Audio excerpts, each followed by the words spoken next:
Entre nous, un podcast intimiste et bienveillant dans lequel on parlera santé, prévention et parcours de vie. Je suis Bénédicte Proutot, infirmière et responsable du service prévention santé de la mutuelle Mutami.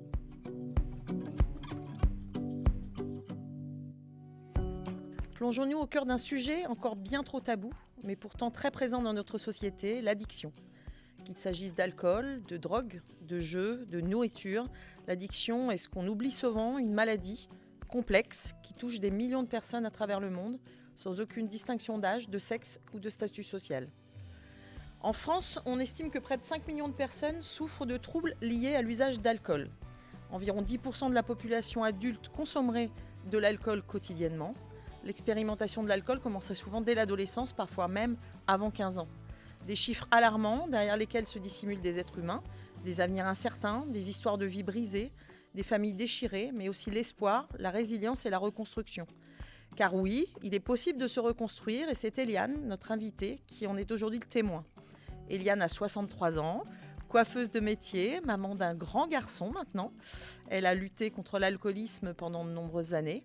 Un combat long et difficile, marqué par des victoires, des rechutes, de la frustration, de la colère, de l'espoir, et une forte envie de partager aujourd'hui son parcours.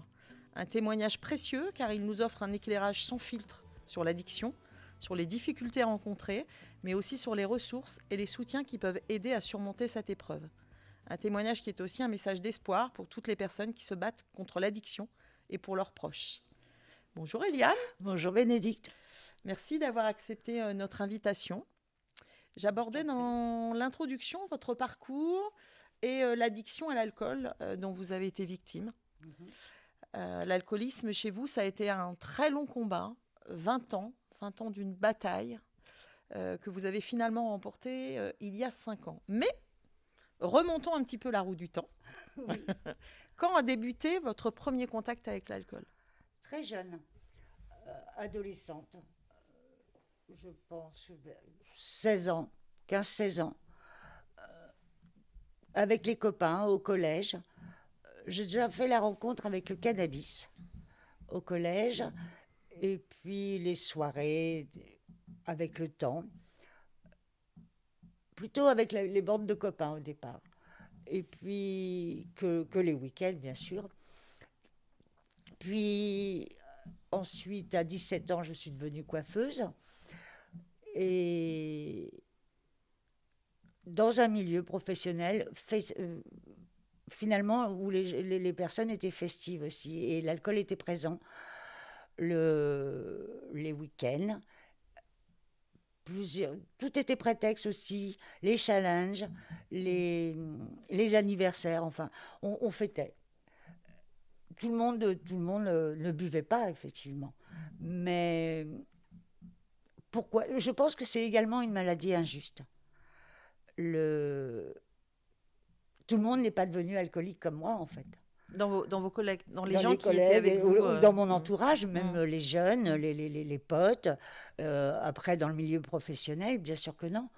Et je suis certaine maintenant, avec la distance, que les personnes qui deviennent toxicos ou alcoolos ont une certaine sensibilité aux produits, une certaine vulnérabilité. Mais on ne s'en rend pas compte tout de suite, quoi. Vous avez évolué professionnellement, puisqu'à 23 ans, si je ne me trompe pas, vous étiez manager d'une équipe de 10 personnes. Oui, c'est ça. 23 ans, jeune. Jeune, oui. Avec oui, de oui. grosses responsabilités. Oui. J'ai souligné la façon dont vous m'avez parlé quand on a préparé cette interview, vous parlez de votre travail, de votre parcours professionnel et d'une grande fierté. Tout à fait. Être déjà 23 ans manager, je sortais quand même d'un milieu social, plutôt modeste, prolétaire, et moi j'avais à cœur de réussir et de devenir chef d'entreprise, et était une certaine fierté, mais demandait beaucoup de travail. Et de pression à 23 ans déjà ? Ah oui, oui. Se retrouver manager à 23 ans et avoir des collaborateurs beaucoup plus âgés que soi, voilà. Et c'était une boîte franchisée. Donc il y avait une douzaine de salons. Donc moi j'étais à la tête oui, de 10 collaborateurs, bien sûr. Et puis, mon franchisé me demandait beaucoup en tant que performance. Et votre vie était consacrée au travail. Vous étiez très... En fait, Centré. votre famille, alors peut-être par votre histoire aussi, vous avez quitté tôt le domicile familial. Et en fait, votre famille était votre travail. Ah oui, je mangeais coiffure, je respirais coiffure, euh, C'était tout pour vous. c'était tout, oui, oui, tout pour moi. Et on faisait tout ensemble. Vous m'avez dit aussi, tout était prétexte, mais vous l'avez un petit peu exprimé juste avant, tout était prétexte en fait à consommer. Oui, Les séminaires, les réunions, les salons, les anniversaires. Il y avait toujours en fait une bouteille dans la voiture pour fêter quelque chose. Mais est-ce que finalement, cette consommation d'alcool, elle n'était pas associée au fait que à une certaine réussite sociale, puisque vous étiez arrivé quand même à votre âge à un niveau quand même de professionnel important, de oui, responsabilité, oui, une certaine réussite sociale, oui. alors que vous sortiez Le milieu prolétaire, quoi. voilà. Et est-ce que c'était l'association était pas vite faite finalement entre la réussite sociale et l'alcool? Sûrement, mais je veux dire, à l'époque, j'en prenais pas conscience. Mm. Et, et c'était ma vie, quoi. Et, mais à ce moment-là, l'alcool, je pense pas que j'étais devenue encore réellement dépendante. C'est Vous avez peut-être encore le contrôle. complètement, mais le contrôle, on l'a un certain temps, quoi. Mm. C'est pour cette raison que moi, ça a duré 20 ans. 20 ans et la barrière, elle est mince entre les buveurs excessifs, enfin en tout cas pour l'alcool, buveurs excessifs et de devenir dépendant. Mm. On ne le voit pas arriver, c'est une maladie qui arrive de façon très insidieuse, c'est une maladie en fait. Mm. Mais au départ, moi je ne savais pas que c'était une maladie. Oui, cette limite, elle est très fine, Et quoi. elle est Le très passage fine entre... certainement que j'avais besoin de cet alcool les week-ends ou même pour, Vous en aviez besoin pour vous donner une pour- prestance quand certainement une prestance, certainement que j'avais un manque de confiance. Tout ça, on le verra par la suite, mais je l'ai travaillé. Mm. Et tout ça, on s'en rend pas bien compte dès le départ. Mm. Mais, mais évidemment il y avait un manque de confiance, un mal-être, peut-être peut-être pas me trouver jolie, pas... L'alcool effaçait tout ça, Eh ben, permettait de... c'est la facilité déjà. Quelqu'un qui est un peu timide, tout de suite beaucoup moins. Ah oui, ça désinhibe. Ça désinhibe. Le mal-être, ben, en plus, ben, l'alcool, c'est un petit anesthésiant. Enfin, au fur et à mesure, on le prend comme un médicament, quoi.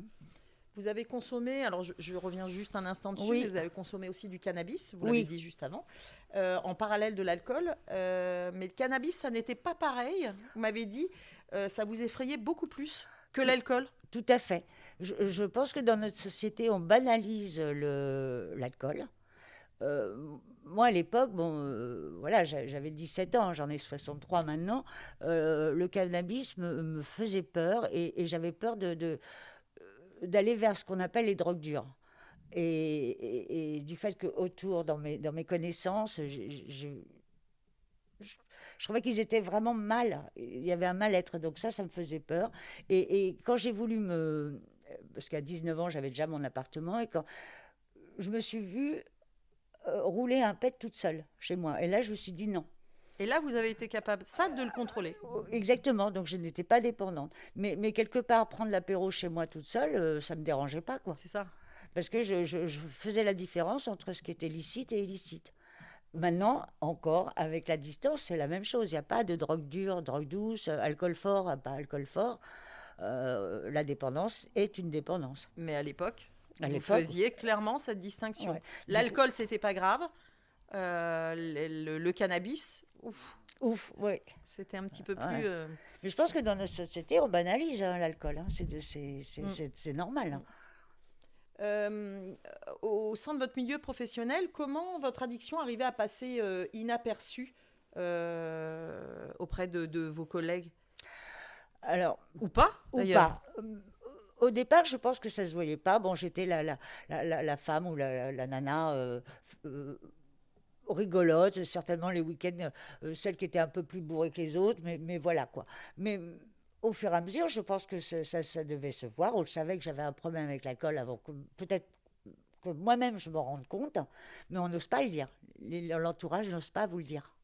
Alors, ils n'osent pas ou ils veulent pas aller se mêler de quelque chose? C'est L'un ou quoi la l'autre, difficulté? Enfin, comme ça, avec le recul aussi, avec le recul, soit on n'ose pas, ou soit on ne sait pas comment faire. c'est ça.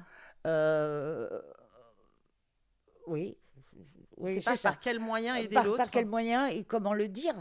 Mm. Comment le dire? Et puis, pour certains, j'étais quand même Ouais, leur manager, leur manager, enfin bon, c'était ou même des compliqué. collègues au même titre au même niveau que moi, mais bon, c'est On dit souvent que les personnes addictes sont douées pour la dissimulation et le mensonge. oui, C'était votre cas? bien sûr.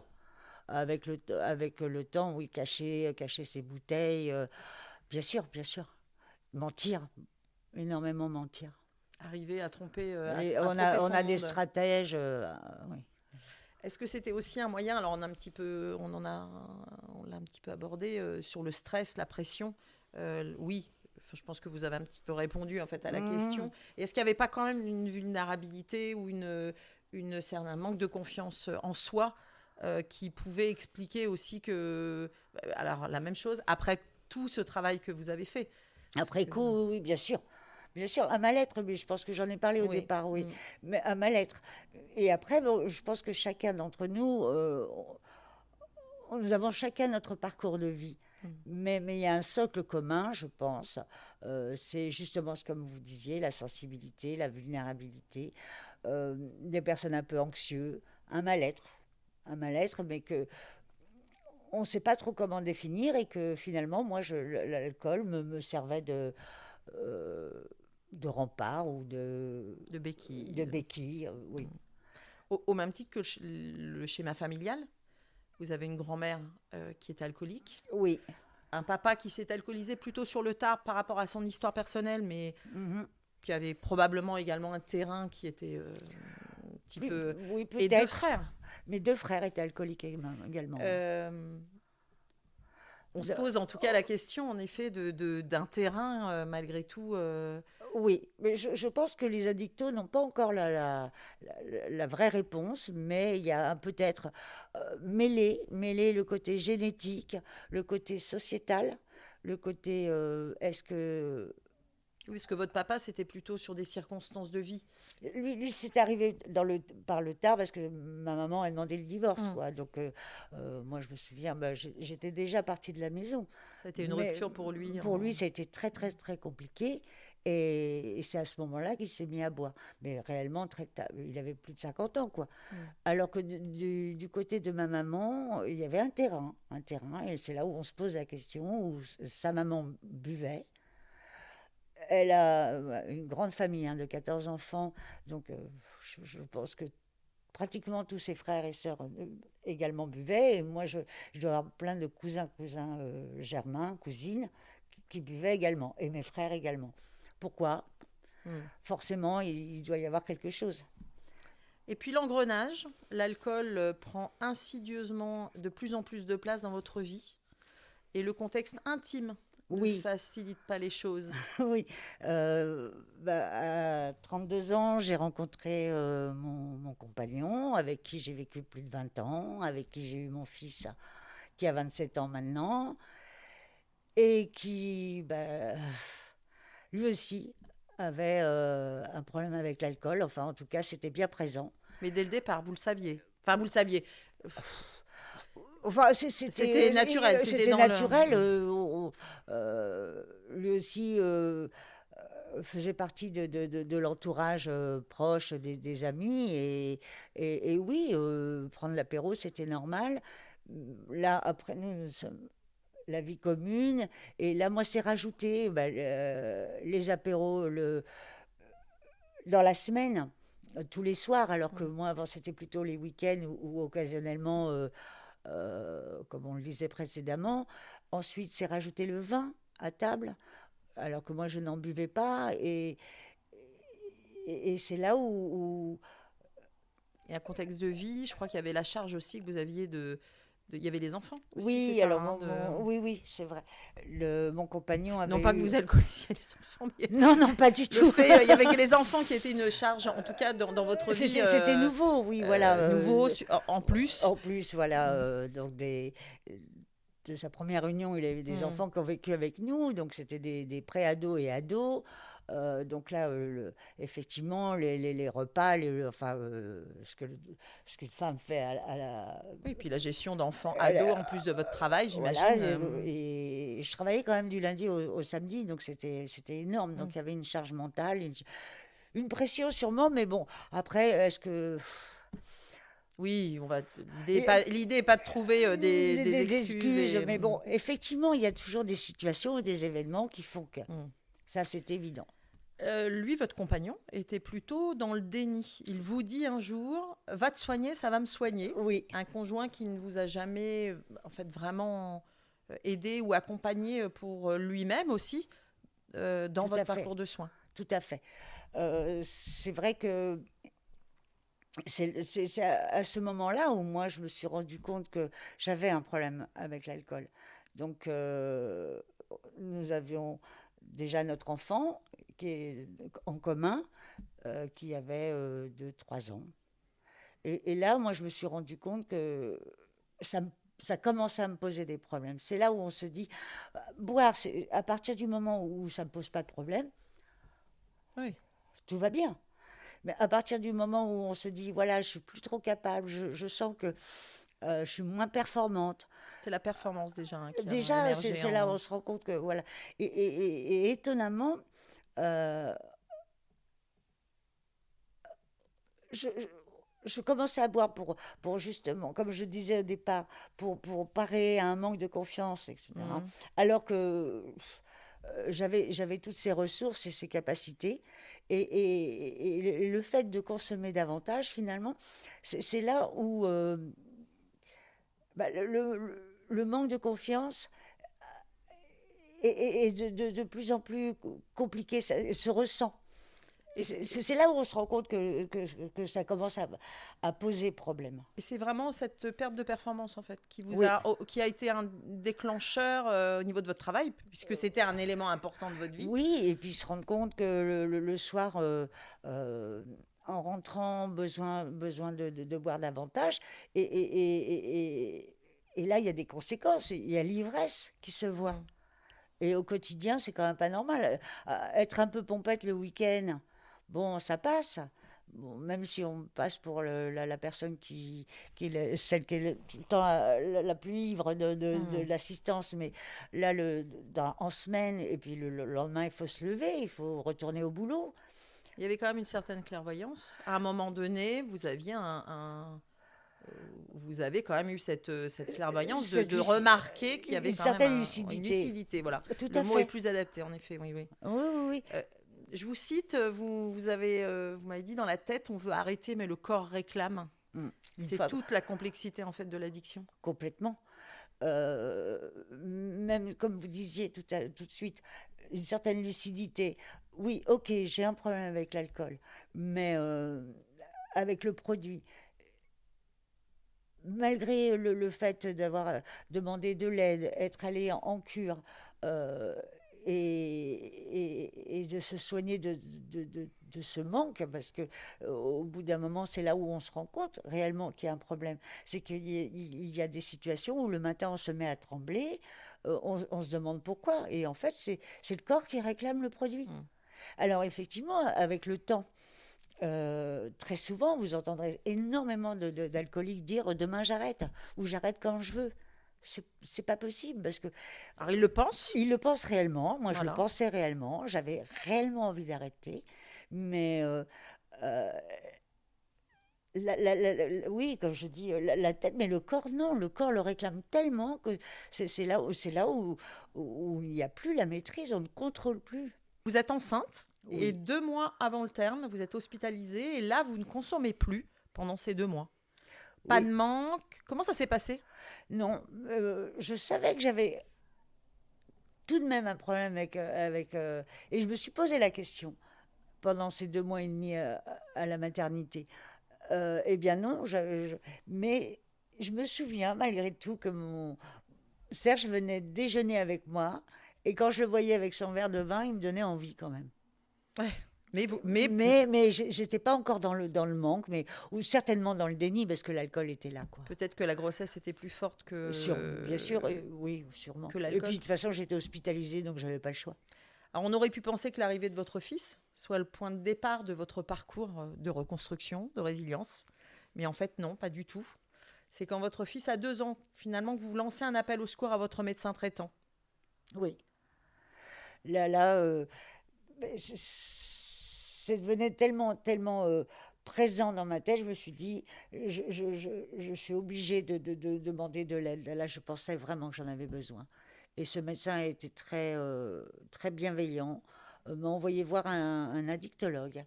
Et là où a commencé les premiers soins et ma première cure. Et à 38 ans, vous démarrez un long parcours fait de hauts, de bas, de victoires, de rechutes. On dit d'ailleurs que les rechutes font partie du processus. Oui, tout à fait. C'est presque pas des rechutes. Enfin, pour ma part, j'appelle ça des reconsommations.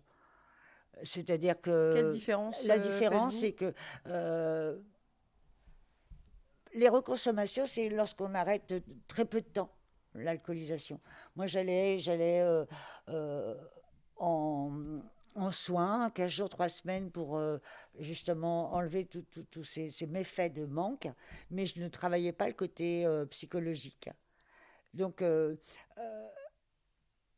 très vite, je reconsommais. Et très vite, je retournais dans les mêmes habitudes, les mêmes rituels. Du fait que ce travail psychothérapie n'était pas fait, en fait. Voilà, tout à fait. Et de retourner dans le même milieu. Moi, j'avais quand même mon compagnon qui consommait, et c'est là où ça devenait un peu compliqué, conflictuel, je vais dire même. Parce que c'était tu bois, mais moi je bois pas. Je me cacherai pour boire, et comme ça tu verras pas. Ça fonctionne. C'est pas possible. C'est pas possible parce que Et ça a duré jusqu'à 52 ans, puisque oui, c'est à oui, 52 ans que vous décidez de quitter votre compagnon. tout à fait. Parce que c'était difficile. Déjà, je me voyais pas vivre sans lui. Je me voyais pas ne plus vivre non plus avec mon fils, qui atteignait à ce moment-là, lorsque j'avais 52 ans, il en avait 16, ce petit loup. Et Et vous êtes pourtant parti. oui, parce que c'était pas possible c'était impossible pour moi de sortir de cet engrenage s'il y avait, en sortant de soins, j'avais besoin de me protéger et de ne pas avoir d'alcool. Et vu que c'était très conflictuel et que lui, de toutes les façons, n'avait pas décidé, ça le gênait que je sois, certainement qu'il pensait que j'étais plus alcoolique que lui, Donc ça sûrement. te gênait que vous arrêtiez? Ouais, enfin, par moment, il me disait va te soigner, ça va me soigner. Donc il y avait un effet miroir. Mais qui ne marchait pas, finalement. Non, et à partir du moment où il y avait de l'alcool sans arrêt, c'était pas possible. C'était une grande force, quand même, pour une grande décision. Parce que vous êtes de quitter, justement, parce que là, quand vous en parlez, c'était important d'être là pour votre fils, d'être là. Enfin, d'être là. Oui, Vous oui, étiez très attaché à cet homme. tout à fait. Et je trouve que c'était une très grande décision. Enfin, on sent le poids de cette décision de partir. Vous m'avez dit sans rien. Vous avez quitté totalement le domicile. Oui, oui, oui. Et du fait que c'est un homme qui est orgueilleux, enfin j'en parle au passé, au présent, mais il est décédé là maintenant, mais un homme avec beaucoup de fierté et orgueilleux. Donc, se faire quitter, c'était pas, voilà, C'était pas concevable. pas concevable. Et du coup, il m'a laissé rien prendre. Donc, je suis partie avec mes papiers, mes bouquins, ma musique, et voilà quoi. Et je suis allée, j'ai été hébergée par une personne pendant plus d'1 an. Et, Ou ça s'est pas très bien passé non non, pas du plus. tout. Cette année-là, je pense, j'en suis sûre, où j'ai énormément bu. C'est quelqu'un que j'ai rencontré en cure. D'ailleurs, maintenant, dans les, dans les associations, et je conseille absolument pas de devenir copain avec quelqu'un que l'on rencontre pendant ces périodes, quoi, parce que... Ça peut être une connaissance et on peut lier voilà, Mais une amitié, voilà, mais pas au point de vivre, en tout cas. sous le même toit, bon, déjà, moi, c'était qu'une amitié, hein. Bon, lui était amoureux de moi. C'est pour ça qu'il m'a donné le logis. Mhm. Mais ça n'a pas duré longtemps. Moi, j'ai voulu partir, et c'est à ce moment-là, j'ai fait une TS pour quitter ce... C'était une porte de sortie. Voilà. Je pense que c'est un appel au secours, parce que c'est moi-même qui ai appelé les secours. J'ai fait exprès de faire ce geste lorsque cette personne n'était pas là. Et j'ai malgré tout failli mourir. Mais en même temps, ça a été une renaissance pour moi. Et là, on m'a hospitalisée. Et c'est à ce moment-là que la dicto qui me suivait de l'époque m'a envoyé en post-cure, où j'y suis restée 8 mois. Et où là, il y a eu une psychothérapie. Oui, oui. Pendant 8 mois, chaque semaine. Importante. Très, très. Un bon travail déjà. Ce qui vous manquait, en fait, jusque-là. Maintenant. Avec le recul. En fait, il faut sevrer le corps et la tête. On en revient à la phrase que l'on disait tout à l'heure, et c'est ce qui s'est passé. Tout à fait. Moi, je dis que c'est un petit peu une métaphore, mais couper la branche du produit sans traiter les racines, pour moi, ça a été compliqué. Et là, grâce à ça, bon, ça a pas fonctionné tout de suite, parce que après ces 8 mois, du fait que j'avais pas de toit, je me suis retrouvée dans un foyer. Et là, à plus de 50 ans, c'est un peu compliqué de se retrouver avec des personnes complètement désociabilisées. Ce Vous n'est retourniez absolument... Oui, dans un contexte difficile. Voilà, ce n'est absolument pas péjoratif, mais Oui, non, voilà. j'entends bien. Mais c'était pas, en tout cas, en effet, peut-être le milieu dans lequel la suite de votre prise en charge était idéale. Tout à fait, mais c'était une étape obligatoire pour que je puisse retrouver du travail, et par la suite un appartement. Ce que j'ai fait. Et vous m'avez dit que l'énergie, en fait, était le Énorme. fait alors, en parallèle, d'être dans les soins Mhm. et de rechercher du travail, de retravailler. Oui. On a du mal à l'imaginer, mais bah, votre corps avait pâti de tout l'alcoolisme et que ça vous demandait une énergie physique et mentale Débordante. qui était débordante. Ouais. Tout à fait. Et oui, oui. Parce que pendant ce temps-là, il y a toute une reconstruction. Le fait d'avoir perdu confiance, et de plus s'estimer, de se trouver moche, nul, grâce à cette psychothérapie, on retrouve ça, mais petit à petit, ça revient pas tout de suite non plus, quoi. Donc il faut du temps. Du temps, et puis le milieu, bah là, dans le foyer, c'était pas top non plus, mais bon, j'y suis arrivée, j'ai trouvé un taf, et par la suite un appartement. Et puis il faut s'enlever aussi le côté culpabilité. Mon fils, il venait me voir dans ce contexte, j'avais honte aussi. Honte et fière en même temps. Enfin, c'est pas facile, hein. J'allais y venir, en fait, loin de moi, en fait, l'idée de vouloir juger, hein, d'avoir un Bien quelconque sûr. jugement. Mais avez-vous ressenti à un moment un sentiment justement de honte? Mais vous venez d'y répondre un petit peu. Mais est-ce que la honte, elle était aussi sur d'autres... Là, votre fils, j'imagine que c'était la plus grande honte, en fait, parce que c'était votre fils. Mais est-ce qu'il y avait d'autres... Ce sentiment pouvait s'appliquer sur d'autres situations aussi, ou pas forcément? Pas forcément. Ce qui- La honte, oui, vis-à-vis de mon fils. La culpabilité, surtout. La honte, c'est le regard des autres. Et je pense que ça, je l'avais dépassé. Mais la culpabilité, Oui, parce que vous n'étiez plus au contact des gens que vous aviez côtoyés à l'époque au niveau professionnel. Vous Du l'auriez tout. pu l'avoir si vous étiez toujours dans le contexte professionnel initial de vos débuts. Tout à fait. Mais du coup, ça nous isole. Moi, Ouais. je me suis sentie vraiment très, très seule. Et pourtant, alors que tout ce noyau, c'est comme on le disait au départ, c'était une famille. Et je me suis retrouvée vraiment seule. Bon, ils ne sont pas forcément responsables, mais c'est pas facile. Hein. C'est pas facile. Et que perd-on? On va boucler finalement c'est qu'est-ce qu'on perd en fait quand on est alcoolique, parce que vous l'avez un petit peu déjà. Ce qu'on perd, voilà, les amis, l'entourage. Moi, j'ai perdu mon statut social. Ouais. Nous avions une certaine aisance avec mon conjoint, tous les deux chefs d'entreprise. Moi, j'ai tout perdu. Hein. J'ai vendu mon salon, Ça doit pas aider en fait non plus dans ce parcours de reconstruction, de se dire d'arriver à travailler, mais j'imagine que ça aussi c'est l'estime de soi qui en prend un coup. Hein. Voilà, et puis la psychothérapie a probablement aidé à travailler là-dessus, mais de se dire faire outre ou avoir le recul nécessaire en fait pour se dire il va falloir malgré tout, ok, que j'accepte que ça je l'ai perdu. Mais il va falloir la reconstruction, quoi. Reconstruire autre chose. Autre chose, et oui, et se dire, tout à fait. Et grâce à cette reconstruction, et grâce aux soins, et puis également aux associations. Moi, j'avais déjà une association, parce qu'à l'époque, je vivais dans les Yvelines, et sur Versailles. J'ai le travail, j'ai l'appart, et ça m'a demandé tellement d'énergie que j'ai aussi abandonné les soins. Ah, aussi. Aussi.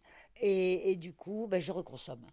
Parce que vous vous sentiez suffisamment forte à ce moment-là pour poursuivre, que vous abandonnez la raison pour laquelle... J'abandonne. Je pense que oui, encore une forme de déni inconscient. Je pense que... Vous avez récupéré... J'ai récupéré et voilà, mais je pense qu'il y a des soins pas aboutis encore. Pas aboutis, pas terminés. Et j'ai trouvé un appartement tout près de ma maison, tout près de mon conjoint, où je n'avais pas encore accepté. Je pense que ce mot, il est hyper important, l'acceptation. Accepter que l'on soit malade, accepter notre histoire, accepter que c'était terminé avec Serge. Tout ça, pour moi, ça a été compliqué. Et ça se fait pas en un seul... Mais non, ça se fait pas. C'est des étapes. Après, chacun a son parcours de vie, mais en tout cas pour le mien, parce que c'est plus facile de parler de soi. Bien sûr. Et à ce moment-là, ça a été très difficile. Et j'ai fait une chute aussi dans mon escalier et je me suis cassé l'épaule. Donc du coup, j'avais reconsommé, hein, c'est pas le prétexte, mais dans cette maladie, on a beaucoup de prétextes aussi pour dire voilà, je reconsomme ou je ne peux pas arrêter. La maladie de Stacose. Allez-y, expliquez-nous, je sens que vous voulez nous expliquer, Eliane. Stacose, c'est une contraction de c'est à cause de.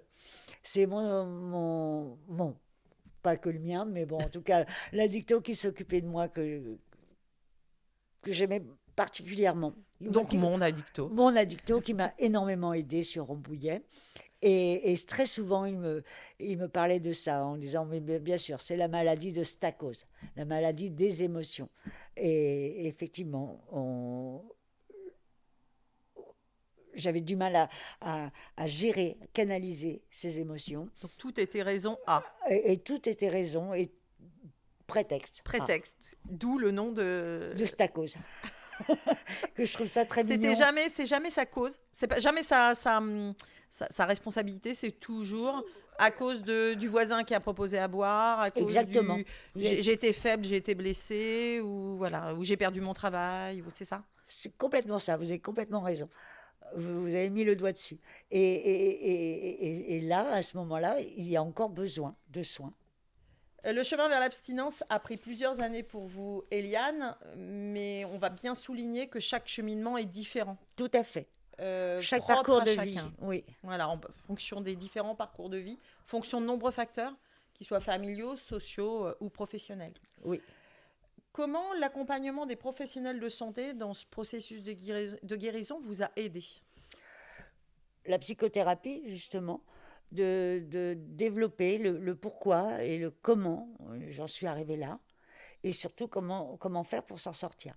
Vous parliez des émotions, j'ai trouvé intéressant, le travail sur les émotions aussi. Très souvent, ça je pense que c'est un point commun de tous les les alcoolos ou toxicodépendants, c'est de pas maîtriser ses émotions, de déborder. Moi, je me souviens que j'avais beaucoup de tristesse et beaucoup de colère en moi.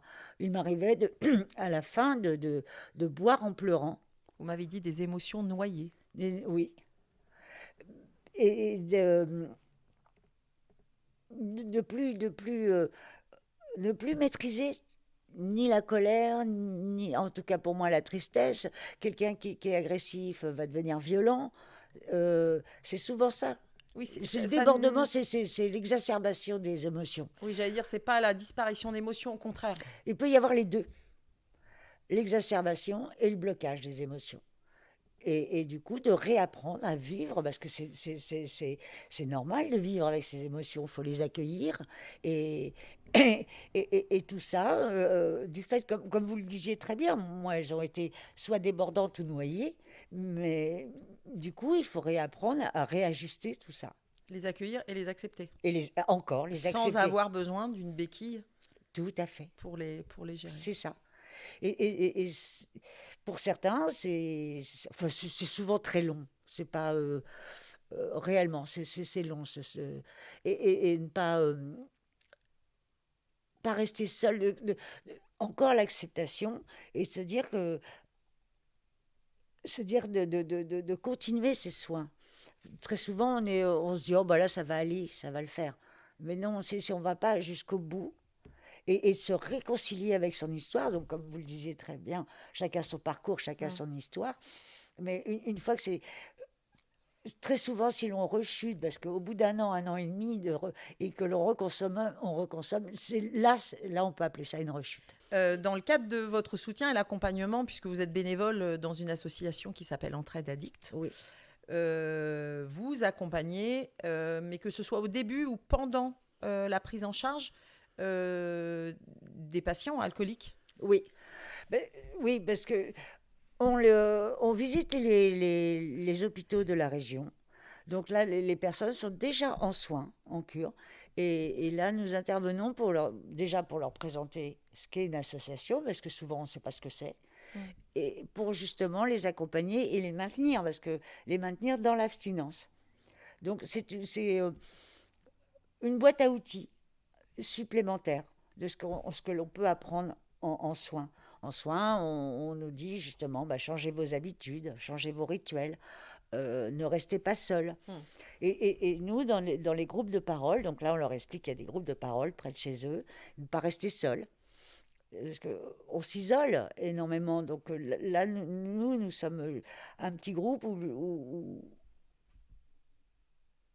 justement les personnes peuvent s'exprimer ou peuvent juste écouter. C'est un espace de bienveillance.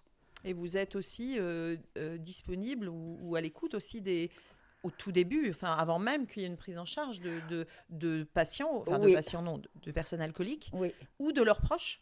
Aussi, qui sont perdus, qui oui. savent plus en fait par oui. quel bout prendre les choses.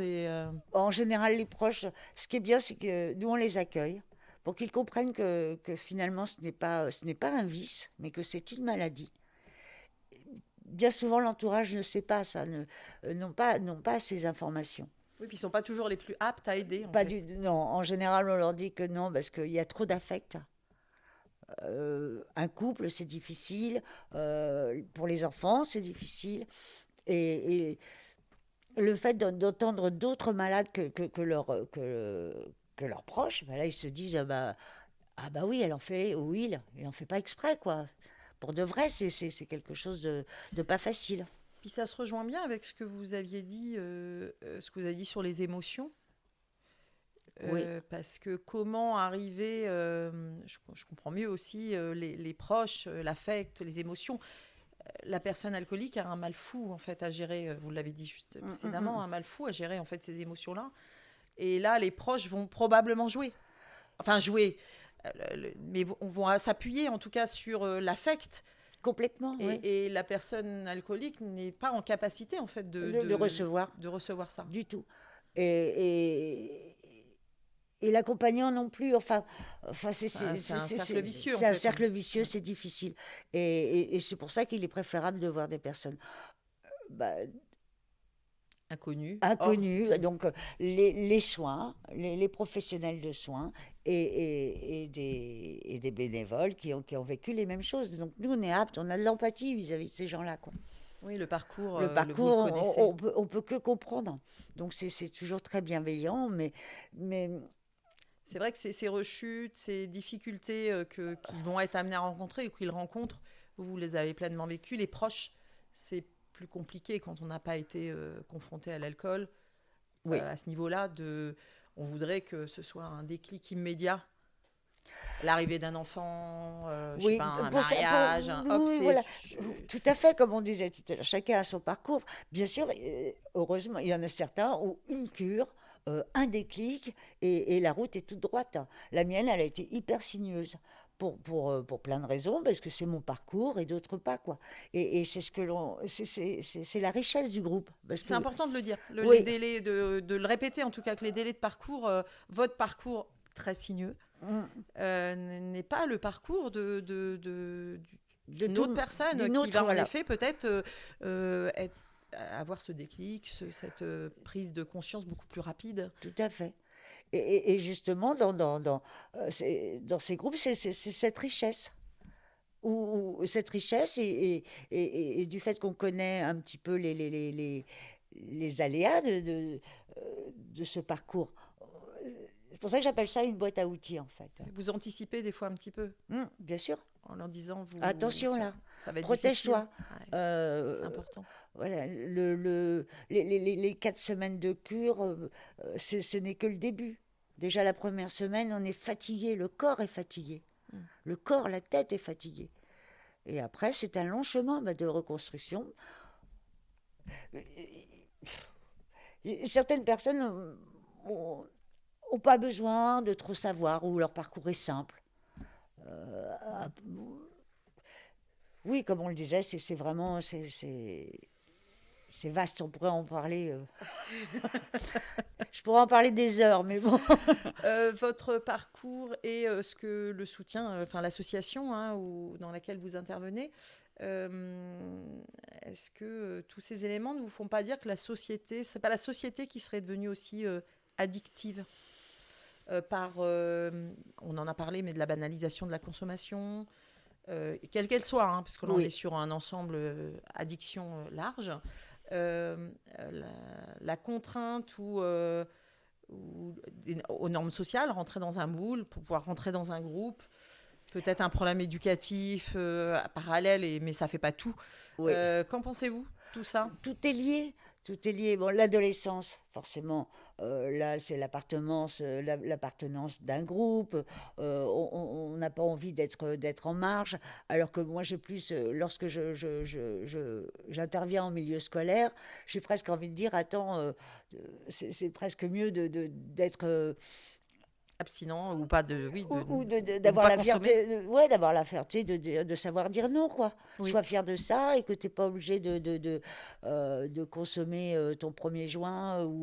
Parce que l'adolescence, de toute façon, c'est une période où on va faire les expériences. Donc, pas d'injonction. Mais nous sommes là aussi pour faire de la prévention en disant, mais voilà, tu risques ci et ça. Donc, le fait. Ah, c'est vrai que les injonctions, vous m'en aviez parlé quand on a Ouais. préparé, vous m'avez dit les injonctions dans le parcours de reconstruction, ça sert à rien. Ça sert à rien, les yakas et les faucons, on les supporte pas et c'est pas comme ça qu'on arrive à guérir, quoi. Enfin, d'ailleurs, on ne guérit pas de cette maladie, hein. On reste abstinent et là où est toute la difficulté, c'est d'accepter aussi de se dire, bah, c'est plus jamais, c'est zéro, quoi. Donc, Oui, et de se dire qu'on reste addict. oui, oui, parce que là, après, on va pas rentrer dans le côté physiologique, mais bon, c'est tout ce qui est du circuit de la récompense, et c'est dans le cerveau. Et donc, justement, il y a tellement de choses qui se passent dans ce cerveau. Oui, La stigmatisation, c'est un frein, c'est-à-dire que souvent on associe la personne que l'on connaît, alcoolique, euh, à une certaine forme de faiblesse. Voilà. Alors oui, ça relie forcément ce qu'on a parlé sur la confiance en soi, etc. ouais, Mais la stigmatisation, on vous en parle quand ils viennent à l'association, le fait qu'ils ne veulent pas en parler, le déni, le fait que ce soit un sujet tabou parce que dans l'idée reçue des gens. Les idées reçues, c'est quand on consomme et qu'on ne peut pas se contrôler, c'est qu'on est faible. Est-ce que Oui, ça, c'est quelque chose qui est souvent exprimé en fait par les personnes que vous rencontrez? ils sont malades. Oui. Oui, oui, oui, oui. Et ça fait partie on n'est pas beau à voir quand même. Ouais. Euh, parce que même si on a un seuil de tolérance important au niveau consommation, euh, l'ivresse, c'est moche. Et puis, Le corps trinque. le corps trinque, donc finalement, ça commence à se voir sur vos traits. Euh, Ouais. Moi, maintenant, quand je fais des courses, etc., tout de suite, je vois si quelqu'un boit ou pas. Hmm. Ah oui. Et, et, et, et, et oui, oui, oui, ça, c'est. Voilà 5 ans que vous avez cessé de vous Oui, alcooliser, Eliane. À distance, vous y pensez encore? non, plus maintenant. Euh, Plus maintenant. Bon, le fait aussi d'être encore bénévole, d'être toujours bénévole dans cette association, certainement que ça me maintient dans l'abstinence. Mais maintenant j'ai suffisamment de distance et Vous êtes je suis- capable de donner maintenant. Vous êtes capable voilà, je préfère donner et je suis déterminée. Je sais que je ne reboirai pas, ça c'est sûr. Et je connais tellement les conséquences que, que, que, que si ça devait me venir à l'esprit, mais je me dirais, mais non, c'est pas possible, quoi. Il y a trop de conséquences et je sais que, euh, comme on dit, on ne guérit pas. Donc si je reprends un verre, peut-être que ça peut durer une semaine, 2 semaines, un mois, 2 mois, mais que je finirai avec mes 2 bouteilles comme je Hmm. faisais avant, quoi. Donc c'est à C'est très vie. clair dans C'est votre. très clair dans mon esprit, c'est très clair, je ne reprendrai pas. Pour finir, Oui, diriez-vous, Eliane, qu'Eliane est revenue ou qu'Eliane est revenue encore plus forte du fait de son parcours? oui. Plus forte. Euh, grâce à ce travail, bon, j'avais toutes ces performances, ces capacités, euh, mais maintenant, si je dis plus forte, c'est parce que j'ai, euh, j'ai une connaissance de moi-même et de la nature humaine, mais nettement, tellement plus C'est grand. ça votre force. Oui. Et de comprendre l'autre et j'ai presque envie de dire que l'alcool m'a aidé à ce niveau-là, quoi. Très souvent, on dit, heureusement que j'étais alcoolique, quoi. Mais Je pense que il faut bien à un moment donné y trouver. Maintenant que vous en êtes sorti, vous y trouvez un côté. C'est ce que je vous ai dit quand on a préparé l'interview. Moi, j'ai été admirative de euh, de ce parcours. Alors, sur la durée, certes, comment oui, tenir sur la durée, mais moi, c'était d'où vous êtes parti professionnellement. C'est alors probablement parce que peut-être que le statut social est important, quelque chose d'important pour moi. Je ne sais pas si c'est ça. Enfin, il faudrait que je fasse une petite analyse de une petite thérapie psychothérapie. également, mais tout le monde devra en Mais faire une, en je fait. vous ai exprimé que j'avais du mal en fait à comprendre comment, du fait d'où vous êtes parti par rapport à votre statut professionnel, comment aujourd'hui, ça c'est quelque chose qui n'est pas frustrant pour vous de dire j'ai tout perdu, j'ai perdu ça, j'aurais pu faire plein de choses, j'aurais pu. Bien Et en sûr, fait, vous m'avez clairement dit que non, ça y est, c'était fini. En fait, ça ne pesait plus dans la balance. Tiens, c'est peut-être pour le coup plutôt, oui, c'est ça ça. ne pesait plus dans le fait de se réalcooliser ou non, que c'était pas un sujet en tout cas et que c'était pas ça qui allait vous faire replonger. Absolument pas.